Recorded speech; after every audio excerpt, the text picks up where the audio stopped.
claim that our eyes will just be created a slightly different from what they are. We talk, we see things are not normal.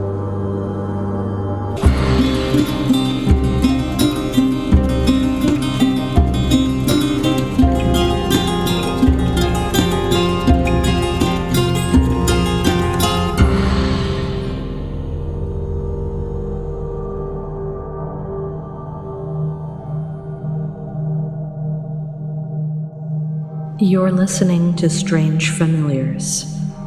True stories of the paranormal, cryptids, hauntings, the occult, mythology, UFOs, folklore, weird and forgotten history.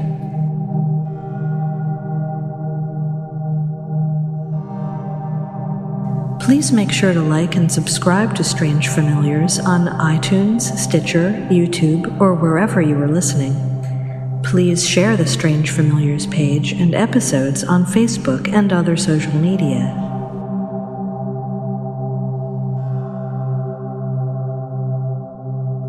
If you have experienced something strange, or if you know a story you would like us to cover, email strangefamiliarspodcast@gmail.com or find us on Facebook, facebook.com/strangefamiliars, and of course, strangefamiliars.com. Welcome to episode 13. Before we begin, I want to ask your help. Please consider becoming a patron at patreon.com/strangefamiliars. If we're going to continue to bring you Strange Familiars on a regular basis, it needs to pay for itself. We love doing this podcast, but it takes time and it takes money. We have a lot more planned with a lot of new ideas on the horizon. And I know the business model of podcasts is to give something away for free and hope people will reward you for it. And we're trying. But if you can help out, even just $3 a month, get you extra content. We just posted a patron-only show a short time ago, and we're about to post another one very soon. You can also get rewards like t-shirts, pins, stickers, and more, all at different subscriber levels. That's patreon.com/strangefamiliars. And thanks, of course, to all of our current patrons.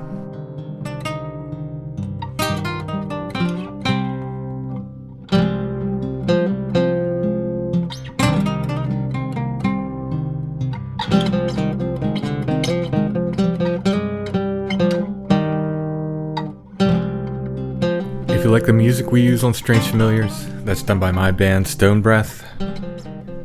Our new album is called Witch Tree Prophets. It's available for pre-order now.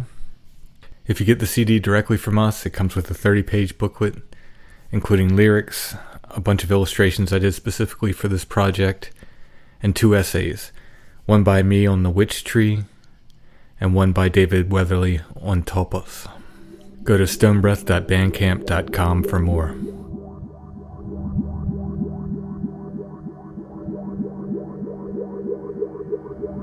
Tonight I'm going to be talking with Jim Pyre. Jim is a Strange Familiars listener. He contacted me and we had a really good conversation off the air. So I invited Jim to come on and tell some of his stories about his paranormal experiences. We talk about will-o-the-wisps, the Fae, Grassman, Hatman, and more. And we also discuss a little bit about what Jim and I think might be going on behind this stuff. From the time we started this podcast, I wanted to feature listener stories, so this has been a real treat for me talking to Jim.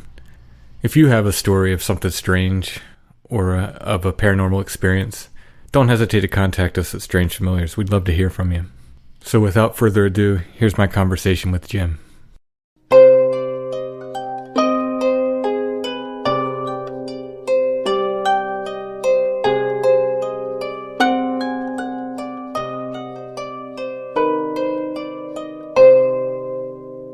We're going to talk with Jim, who is one of our listeners, and he contacted me and we had a talk about some different experiences. And I guess yours, in a way, they start early. If you want to talk about your grandparents' haunted house. Yeah. Hey, Tim. How you doing? It's a real privilege to be on. I'm a big fan of your work and the show and the group you hang out with, man. Tell Sarai I said hi. Will do. Thanks. Yeah, I grew up on the south side of Chicago, very working class, blue collar people, and they were sort of, it's there, and if you can't see it, taste it, or well, frankly, wear it, it ain't there. But the interesting thing about me is, my grandparents had, it was haunted. It really was, and the real interesting part was, like, when I had friends come and sleep over, they experienced it too. So I thought to myself, well, I must not be crazy, because they can see it and hear it too. So, that's pretty much what sort of spurred me on. But even then, it was sort of like, well, that's interesting. It wasn't something I wanted to research or anything like that. But it was always in my head. So what kind of things happened in the haunted house, or what kind of haunting was it? Was this, did you see things, hear things, or all the above? A little bit of both, actually. Now, when I got older, it didn't happen so much. But when I was a kid, and this was way back, like in the dawn before the internet, so it was the 80s, we would hear people whatever it was, walking on the stairs, going up and down. I saw a mug move on the table. And, you weren't really a busy street. There weren't any trucks. It wasn't really a high earthquake zone. So when you'd see that, you'd go, well, that's really odd. So, I didn't see a flaming body or something, or nothing got a knife thrown at me or anything like that. Nothing to really shock you, but things to, give you pause. Friends would hear and see these things too. Friends wouldn't want to sleep over anymore. After a while, I was a lonely child. Was it like, Jim, I ain't coming over? Did it become sort of matter of fact? Like, I remember I visited, it's one of my brother's girlfriends when I was real young. I was, I want to say, later part of elementary school, 6th grade, 5th grade, something like that. And they had what was considered to be one of the most haunted houses in Baltimore, and they were very matter of fact about it because they live with it every day. It was just like, yeah, we have ghosts. You see, I wish it would have been like that, because it would have spared me like years of therapy, because my family, I think a majority of people, I don't know if you ever read Douglas Adams, but the aliens in one of the books had like a not my business field. And you'd see the ship and you go, it's not my business. and my grandparents and my parents, they were like that. They're like, it's making some noise. I don't know what that is. It's not our business. And it was sort of, you could have told me it was a ghost and it would have been fine. For a kid, it's like, okay, well, that's an explanation. Instead of going, nah, don't worry about it. It's nothing. Well, it is something. So what is it? That's one of those things that hit you upside the head. Well, wait a minute. There's something going on, What is going on? At the time, did you refer to it as haunted, or was it just weird things happen at Grandma's house? Yeah, it was. I think I brought it up, maybe 2 or 3 times, and I was dismissed. So it was sort of like, that's the thing that happens there. It's just what it is. It is what it is. It's like that field. My ex-wife's father-in-law. He's another sort of blue-collar guy, and he was in the. They flipped homes in Charleston, and he would talk about, it's funny, we had this house, and no matter what, this one room was always real cold and always dark. I don't know why. I'm like, yeah, I know why, buddy. Yeah. It's not the air conditioning. There is no air conditioning in that home in Charleston in the summer. Like, there's something up. Right. Yeah. I don't know why something yells "Get out" every time I step into the basement. I'm not sure. Yeah, must be the radio. Wait, there's no electricity. No, must be the radio. Okay. But I really think I really think all of us go to that kind of length to just ignore the stuff that interferes with the 20-year mortgage. I think in a way that might even be a healthy coping mechanism. It's like, don't worry about it. Keep on trucking. Just keep on trucking. I think that happens a lot. I think you're right. I think And people, sometimes they literally don't have time for it. You know, like you said, if they're trying to pay the bills, they literally just don't have time for it. And other times they just willfully ignore it. Like, I nope, I'm not having this. Whatever this is, just no. Yeah, it's not happening. And folks like us, for better or worse, we're like, what? You know, it will just ravage your mind for days, if not weeks.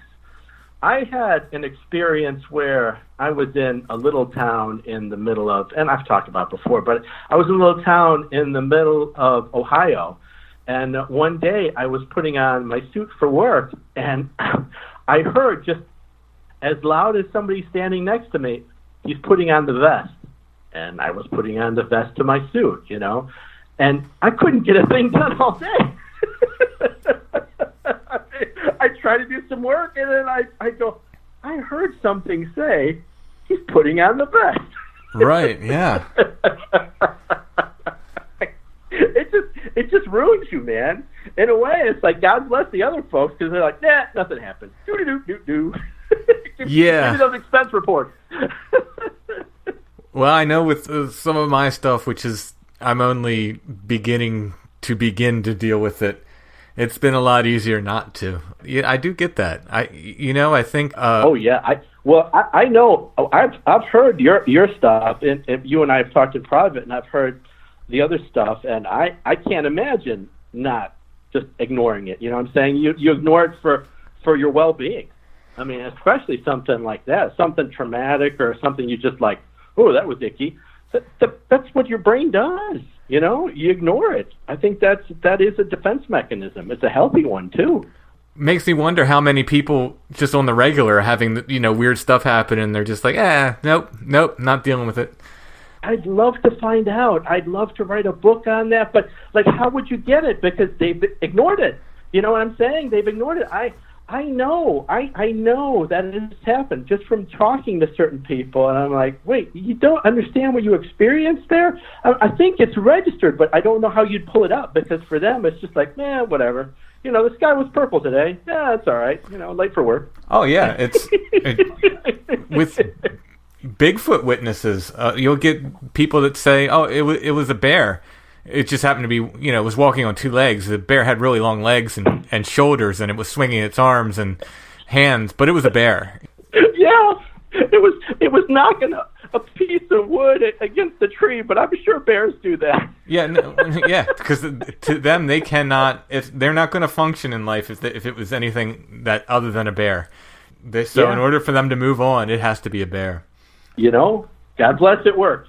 Yes. So it's like, I was really just that little thing. I mean, what was it, like a 5-second, even less? He's putting on the vest. I'm telling you, it wrecked me, man. It wrecked me. I'm like, where does that come from? I know I heard it. I'm not insane. What's going on? I heard it. It's like, no, I got to keep going. No, I heard it. I don't know if it's that Rh negative, blood type. I think it's the thing that doesn't let us ignore it, that brings us out of the field. I really do. Maybe. I don't know what my blood type is. Someone asked me that, too. Yeah, neither do I. I'm pretty sure I'm just a B. Plain old B. But, that literally does figure into this. When I started talking on Where Does the Road Go, someone wrote Soraya and said, ask Tim what his blood type is. I don't know. My wife knows. I don't know. I don't know if that's a theory. I think Nick Redford wrote a book about that, about Rh negative blood types, and you might be a hybrid, or like if you look at people who do UFO research and such, like a majority of them have the Rh negative blood type. Right. So, yeah. I don't know. Yeah, I don't know what that's all about. It's just one of those things that make you scratch your head. Young experiences. And then I know later on you had some experiences. Did you have much in between? Anything like crazy during your adolescence or high school, college time? No, not really. I was, and I may have, and it may have just passed me by. But I was just keeping my head down, sure, and just going through the motions and stuff. That's amassing the student loan debt. Just doing what I was supposed to be doing. So is the experience in Alaska, is that sort of the next major thing? That's pretty big. I'm not going to lie, I've had some weirdness. I know when I was a little boy, like I said, I grew up on the south side. I know I had an experience where I saw, well, an airplane, a jet plane, a passenger liner fly above the house. It made no noise, and it terrified me. And I know I ran inside, and my folks were like, it's fine. There's nothing going on. And it was gone. And to this day, I try to remember it, and I go, it really didn't make any noise. I don't know what that is, and those things sort of disappear. They go away in the back of your mind. I'm probably going to remember like hours from now, oh yeah, there was that thing. But, they just sort of, they go back and just sit there, I guarantee you will remember. I did the same thing with Soraya. The couple of days after I started talking with him, things would just pop into my head like, oh yeah, there was that when I was 8. Oh yeah, there was that when I was 12. Oh yeah, it's the matter of absolutely accessing that part of your memory. I think it kind of sparks things again. Yeah, and I'm always wonder what kind of folder that goes into. Right? Yeah, it's weird stuff. Yeah. I'll deal with this someday. It was Alaska that really kind of floored me. It was in the 90s. I hiked a lot when I was younger and had a hairline and I was fit. I hiked a whole lot, and I went there for my honeymoon, and I was hiking, and we were camping in a place called Kinnecott, and it was an old copper. It's an old copper mining town. And the mine is all, it's all abandoned and stuff, but you can hike around there. It's a really cool place. And I remember it didn't get like dark because we were there in the summer, so it got sort of dusk, but enough to where it made like visibility horrible. I can't remember what time it was. All I know, it was about as dark as it was going to get, sort of tannish. You can't really see anything in front of your face dark. I think we were hiking around the complex. And I was with a guide and some people I made friends with. It had to have been a half an hour, maybe an hour into the hike, and we were into the forest. There was a lot of forest there, man. And there were lights on our right, and it was a good, 50 meters. They were in there, but there were lights, and not like UFO lights or like firefly lights, but they were about the size of softballs. And I remember to this day because they had dimension to them. They weren't, not that anybody could be out there, but of course the guide could have done something. It could have been a huge hoax. But they had dimension. They were balls. They were orbs. It's still hard to process in my head because they were floating orbs, and they were darting and floating between the trees. And I remember I looked at them, and I was just amazed. I was floored. And it wasn't fear or anything. It was just sort of like, wow. And the fella I had made friends with behind me, he was older than I. He was much older than I was at the time. I think I was in my 20s, and he's about my age now. So he's in his 40s, and he was shocked. But I think the most interesting thing was the guide, because this was a guy I don't think he even showered much. I mean, he was like a woodsman. It's like a ranger, Right. And he's like, yeah, I see him all the time. Keep going. Okay. My God. It's like, hey, he's going. We're going to be late. We got a schedule to keep. Yeah, they're neat. Okay, keep going. Like, dude. Well, but that is real. Yeah. He may have been trying to keep you focused. I mean, the legends around here with lights in the woods, and I know other places in the country too, are do not follow them. You're right. The will-o-wisps. You're right. And the thing about it is, looking back, I probably would have followed them because there was no fear, but there was this amazing sense of curiosity. There really was. I can't say about the older fella. I think he was more shocked just from the look on his face, but I was smitten. I was like, what in the heck are those? I want to go see. Unfortunately, I have always been that guy, even from like being a little kid, where it's like there's a cave and it says free hugs, and I'm that guy. It seems legit. Let's go on in. My curiosity gets the best of me all the time. Sure.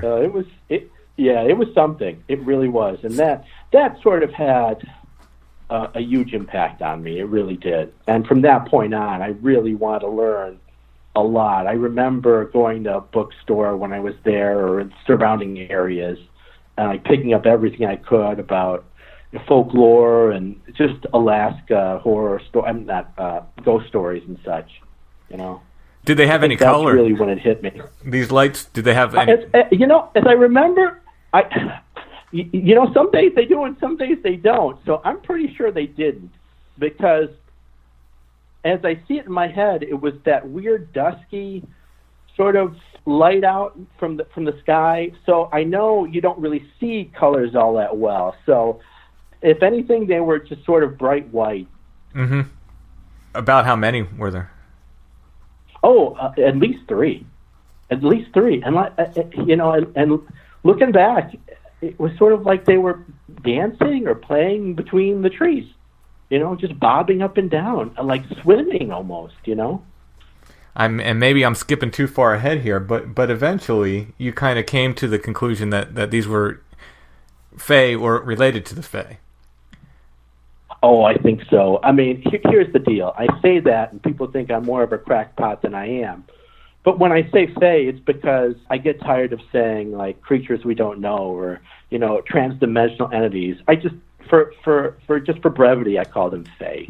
Sure. As it turns out, they sort of match up. In a way, I'm sort of like a poor man's Joshua Cutchin. I've got his books and stuff, but I haven't done any writing myself. But I think I'm along the path. He's way ahead of me, but I'm still along that path. I started writing an introduction to a book that I may or may not ever publish, and I was talking about Joshua, and I said, I think we're on the same page. And then I said, no, I think we're in the same book, and he's a few chapters ahead of me. I agree, man. I agree. The man knows. He is like the old fella in the Mothman prophecies that Richard Gere goes to. Sooner or later, Joshua's going to be like, I can't talk about this anymore. Go away. You got to leave my office.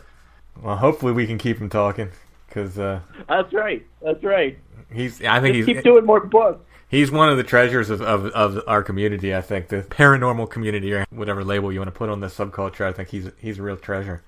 Did you come to this conclusion sort of at the time after looking around, or was it over the course of years that you said like I think? Yeah, it was years.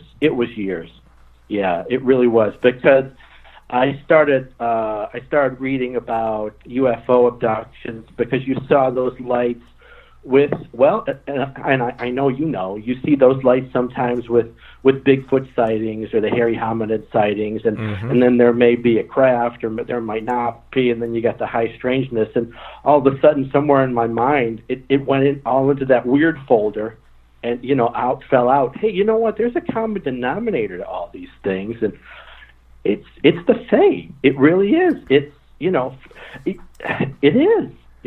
These things have been happening as long as we've been here, at least as long as we've recorded it, and I guarantee you a lot longer. So, these aren't new phenomena. Oh, I agree totally. And Joshua and now you guys are winning me over. Like I said, this stuff is sort of at the periphery. I knew it was part of it. I knew it, but there's so many parallels that it becomes pretty impossible to ignore. There's always room for one more, my friend. We got free cookies. So, what's next? The Grassman experience or the Hatman experience, chronologically? No, actually, the Grassman thing. I haven't told anybody but the Hatman thing, so that's sort of a low point. So I'll talk about the Grassman. I was in Ohio. I lived in Ohio for years and years and years. I was just doing ghost hunting. I was doing everything I could, to tell you the truth. I was looking for UFOs, and I stumbled on a group, and we became good friends.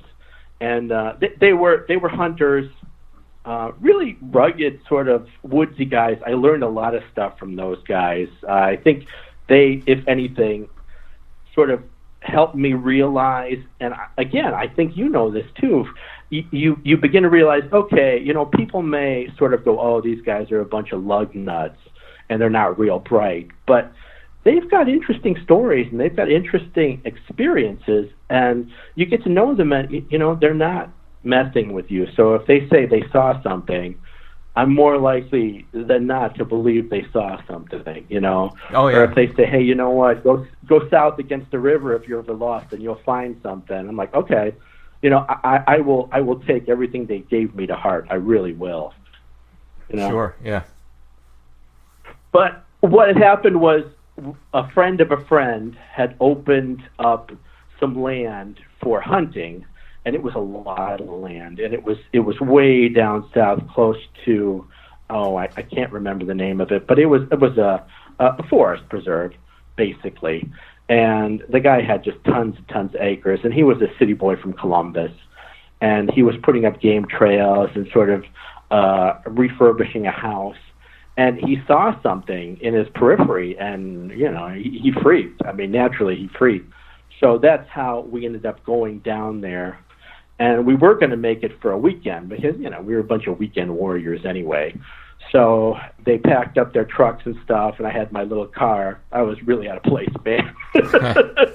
And then we went down there. It was a good ride because I was living in Columbus too. So it was a few hours. And then we got there. We made camp. Lots of trucks, lots of tents, lots of guns, and lots of beer. It was pretty much, us sitting around and BSing for most of the day until it got late.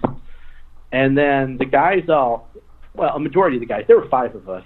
Majority of the guys went to bed, and it was me and 2 other guys were up. And about 3 o'clock in the morning, we heard something, and all of a sudden you're at that point where, you're a little bit tipsy, and then you're stone cold sober. I have it on the computer, but it doesn't do it justice because it was that infrasound. You could feel it in your chest, and I hadn't experienced that. Outside of a concert and maybe going in front of the lion, enclosure at the zoo, you don't really experience that anywhere, and you feel that sort of rumble in your chest cavity, and all of a sudden it's like, what in the hell is that? And it happened 3 times because the second time the guys got out of the tents, the 2 guys got out, and everybody's got guns except me. I've got my recorder like a doofus, and everybody's got guns. And I remember I said, anybody want to go look to see what that is? And they're like, no. And I'll tell you what, Tim, the next morning, got out. We didn't sleep. We stayed until we stayed near the fire all night, but we got our stuff together. We took the trail cams and we left. so ends the Grassman, the great Grassman hunt.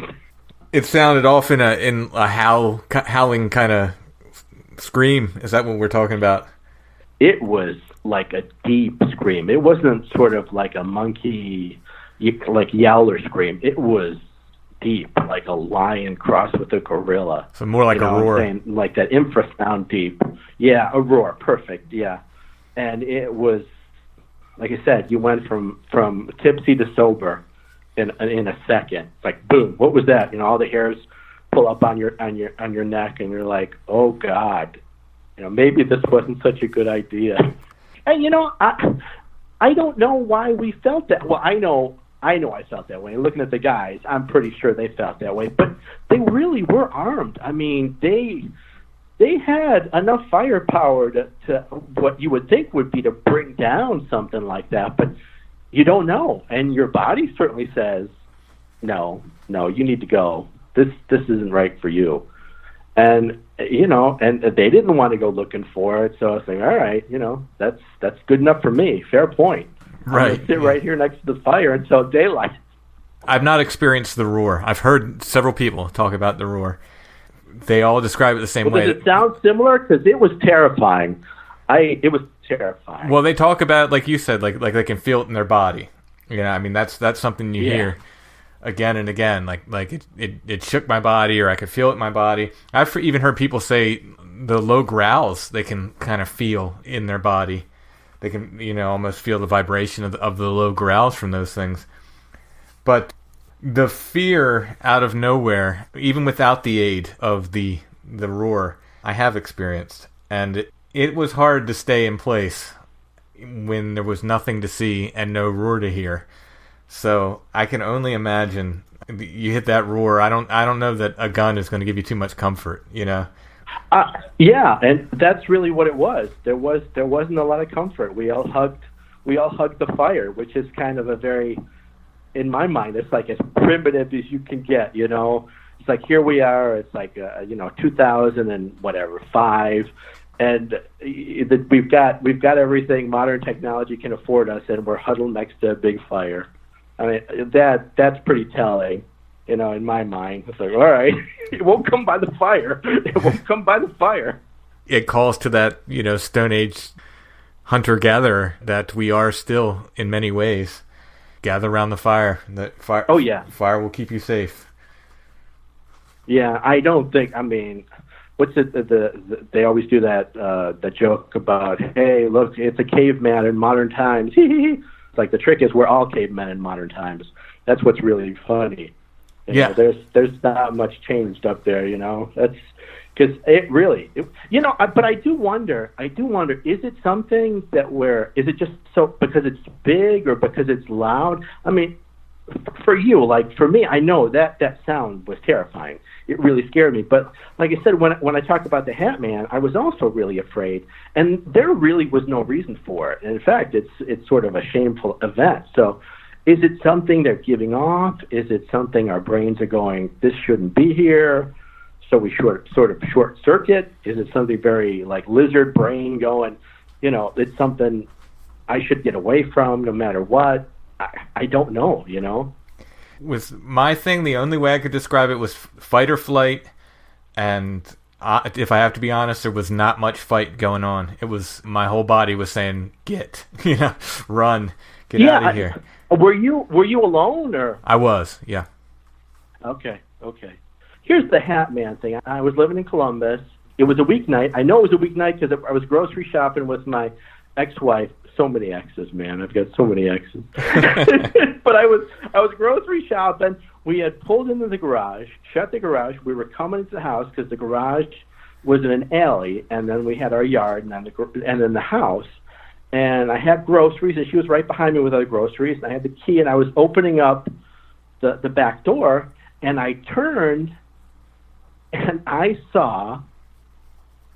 And we had lights. We have alley lights, and I saw what is called the Hatman. It was about 6 feet tall, and I know it because I saw it walk against, like it was walking in the alleyway, and it came out from the side of my garage. And I know it didn't see us. I'm pretty sure it didn't see us because it kept going on its way.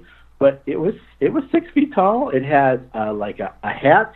It wasn't a top hat. It was sort of, the brim was big. It was, I think it was a Stetson, man. I don't know. It was a hat. But the trick is, and like I said, this is why it's sort of shameful, is that I got in the house and closed the door on my wife. Oh, wow. You know, the deal is, though, it took me about 2 or 3 seconds. And it was that fast going, what am I doing? She's out there. What am I doing? And I opened the door back, and she was right by the door. And she was the one who said, you know, you look like a ghost. What's wrong? And at that point, it was gone. So it was just tooling down the alley, and I assume it kept tooling.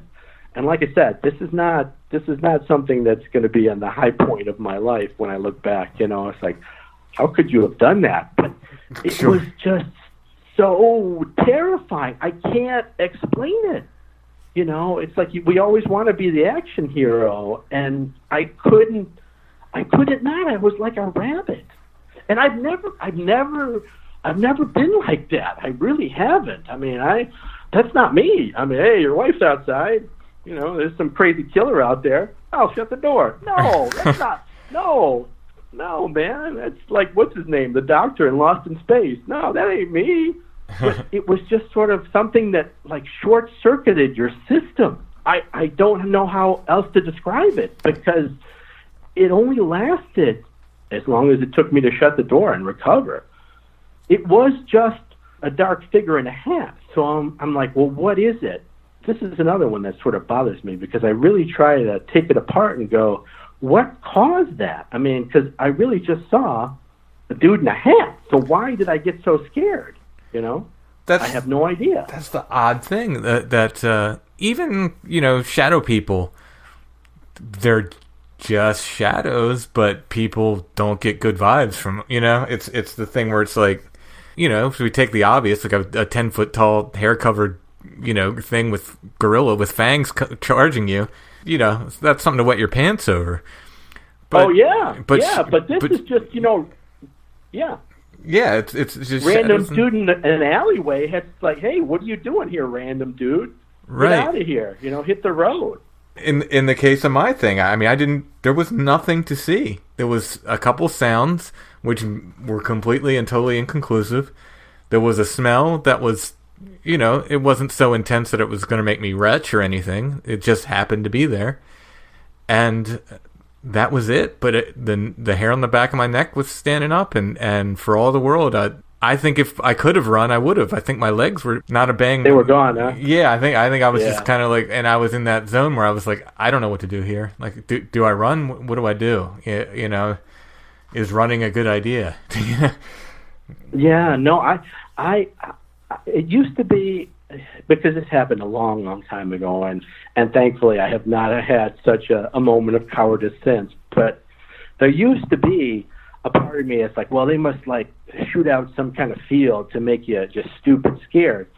But now I think I'm a little more subtle in the fact that I think they're not supposed to be here. I don't think they have some sort of special ability. I think maybe they might be as confused about the whole thing as we are.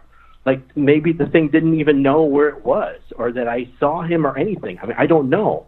But it was the fact that it wasn't supposed to be there. Maybe in this, well, for lack of a better word, universe, plane, that does something to us. And we go, it just shorts us. It's like, no, this can't exist. This can't be here.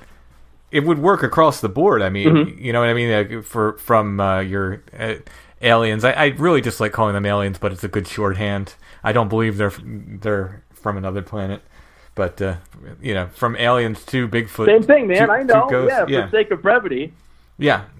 There's certainly that common factor of fear across the spectrum, whether we're talking, ghosts, poltergeists, Bigfoot, aliens, whatever. There is that element of intense fear that people report. Not always. Of course, not always. But a lot, And you wonder if there is something to that, like the universal thing that they all have in common is maybe they aren't supposed to be here, or maybe we aren't supposed to see them. Yeah, maybe it's wrong to put it all in the same folder because, like I said, I mean the growl. Yeah, I think that's enough to get anybody scared. I wasn't particularly terrified when I heard. I've heard voices, ghost hunting and stuff, and as a child, I wasn't particularly terrified. The Arizona thing, like I said, I think that was by intent. I wasn't terrified. But this thing, it was just like, bah, it just sort of turns you off. So I don't know. I don't know. I don't think we'll ever know, but it's something to really go, why is that caused that? Why? Unfortunately, I think you're right. I do not feel like answers are forthcoming with this stuff. I know that upsets some people who are looking to put a Bigfoot in a zoo and make friends with these little scientists from other planets or whatever their particular thing is. But sadly, these questions have been around as long as we've been keeping records. They just called them folklore before. We haven't answered it yet. No, you're absolutely right.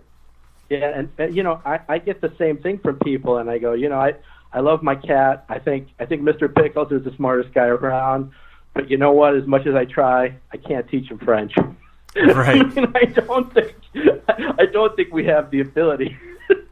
So, I might be wrong, but I don't think we have the ability. Yeah. I can get him. I can get him every Rosetta Stone class in the world. He can learn it. It might come down simply that we don't have the organ to understand it. In other words, if we never had eyes, the concept of color would be pretty kind of beyond us. No, I absolutely, yes. I absolutely agree. And if sort of I can expand on that, we basically have all the senses we need to survive and nothing more. We don't have anything extra. You know, everything extra we've sort of built. But if we don't know what to build, good luck, man. Maybe we'll fall on it accidentally. You never know. Right. But, you know, evolution is kind of funny. It's like, do you need X-ray vision to survive? No. All right. Don't need that. You know, nope. Ain't going to get it. Right. It's just not going to happen. As I always say, I hope I'm wrong. I hope somebody figures it out. That would be lovely. I don't feel like I don't feel like we get to do it. I do not feel like there are a lot of smarter people out there than I am, and I know I listen to a good amount of, what do they call it now, conspiratainment, and there are people who say, you know, there might be some sort of quote unquote deep state science where they already know. It's like, hey, you know what? Fantastic. Maybe they'll let us know, but. Yeah, I'm with you. I don't think so. I just don't think so. Yeah, I think we'll see. They might. We will see. They might know more. You know, it like I always describe it as a puzzle. They might have more pieces of the puzzle, but I doubt that they've solved the puzzle or even a corner of the puzzle. Really. Yeah. Because the puzzle's a 5D fractal. Yeah. I'm sort of Lovecraftian in that way because I at a certain point, I don't think we're all that important enough to know. It's like, what makes you think this whole grand design is for you to know? I mean, what you know, it's just hubris on our part. Oh, like, we can figure it out. Yeah, we'll figure it out. No, man. No, you don't get to know. I think it was on Where Did the Road Go we were talking recently about the afterlife. And I said, I don't think we get any answers in the afterlife. What about life has shown us that we're going to get anything more than more questions in the afterlife? Oh, I know. That's got to be something with our parents or something, because my parents believe that too. And I'm like, did you get some book I wasn't aware of? How do you know this? Yeah. Like, you're going to find out who killed Kennedy? How? What? Right, yeah. I think it's going to be like Beetlejuice, man. All of these great mysteries, every mystery, we never solve it. We're presented with 100,000 more questions, you know? And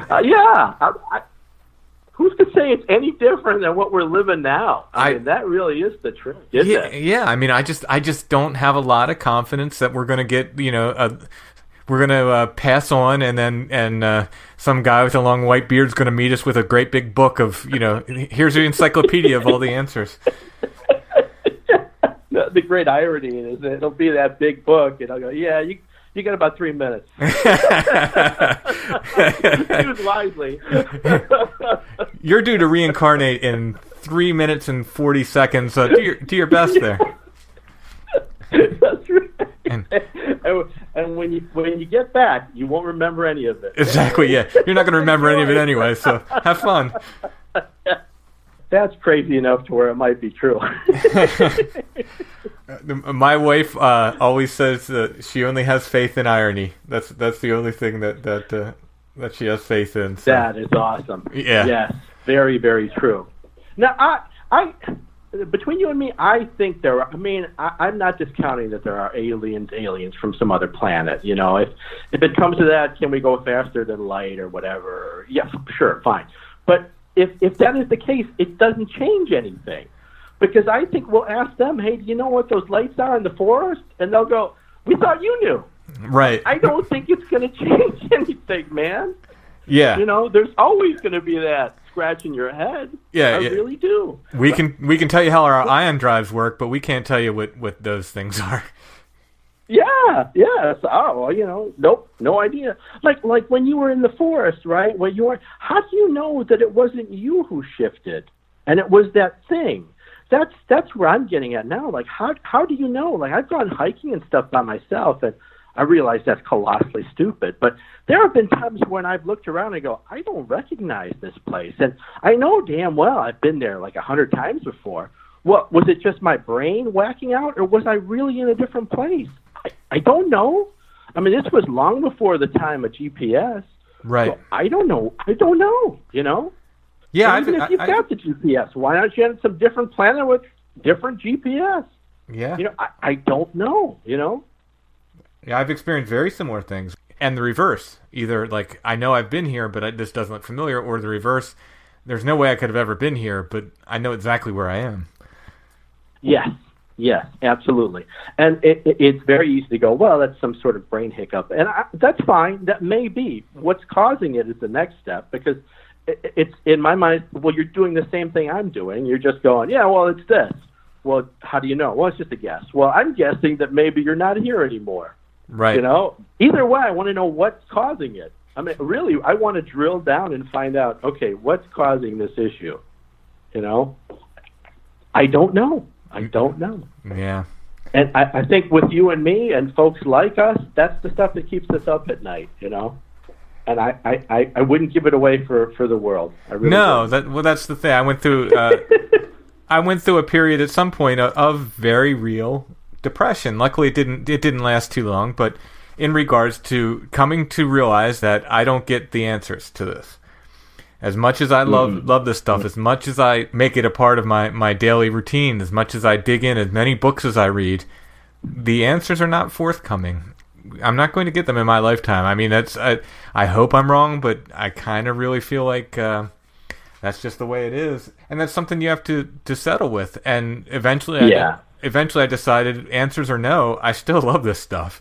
So yeah, and I know it seems trite, and it is an old chestnut, but just enjoy the ride, man. That's all you can do. Just enjoy the ride. You know? That's it. Yeah. I hope me or someone I know stumbles on more of those puzzle pieces, but if it doesn't happen, I'm still in it. I'm still looking. Yeah, me too. Yeah, absolutely. Yeah, me too. I can't say anything other than it's been a blast. It really has been. And if I do get to meet like some flower pixie or some guy from Zeta Reticuli, all the better. You're right, all the better. If that, it's all right. Yeah, it's okay, really. Because I tell you what, I ain't going Grassman hunting again for the rest of my life. You can have that. No, man, ain't doing it. God bless those guys that go back. I know I've read plenty, and I bet you know plenty of them. It's like, nope, I'm done. Nope. Was it tons of muscle, almost 8 feet tall, can bend you, snap you in half, just as much as looking at you. Oh yeah, I'm in. I'll go look. No, pass. No, not doing that either. No. Well, Jim, let's wind this up. First of all, do you want people to contact you? No. Oh yeah, no, that's fine. I love talking. It's hard to shut me up. You just have to understand I'm a crackpot. I have a website. It's jimpyre.com. I'm the failed podcaster of epic proportions, but I'm going to be in October starting something on YouTube with a bunch of friends, and I'm working on a bit of nonfiction about spooky stuff in Illinois. So yeah, come by and say hello. And again, Tim, I'm really flattered to talk to you, man. It's been a pleasure. Oh, thanks for coming on, and I'm sure we'll talk to you again. Yeah, man. Thanks for having me. Take care, buddy. You Bye. too.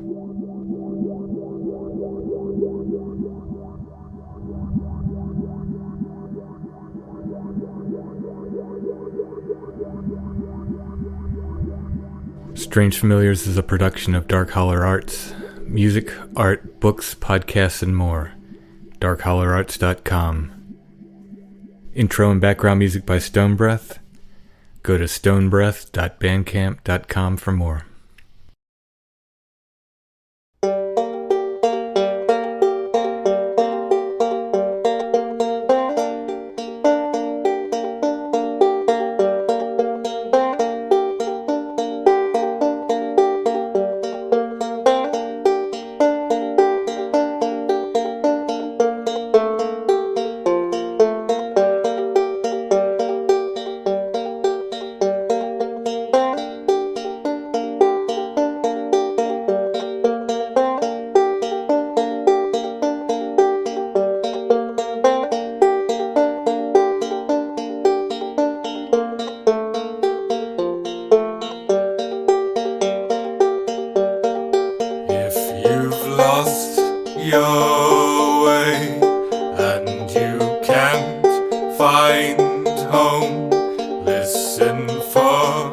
my voice as you walk through the night.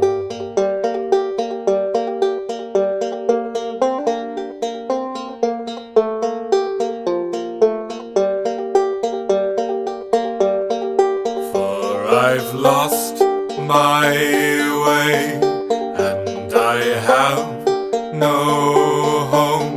Sing the night bird's song as I wait for daylight.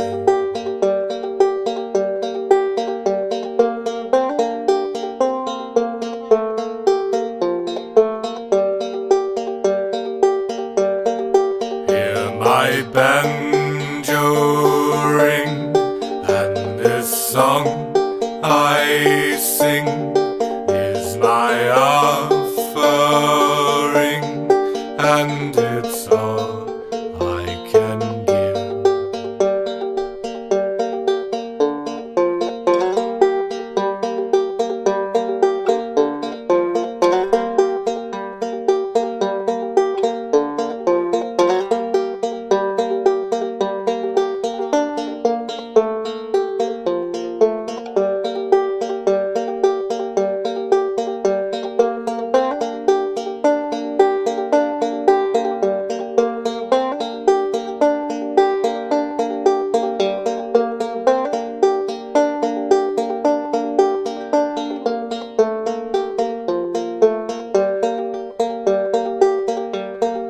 And it's step by step on the winding way, moonlight on the leaves as we walk through the night.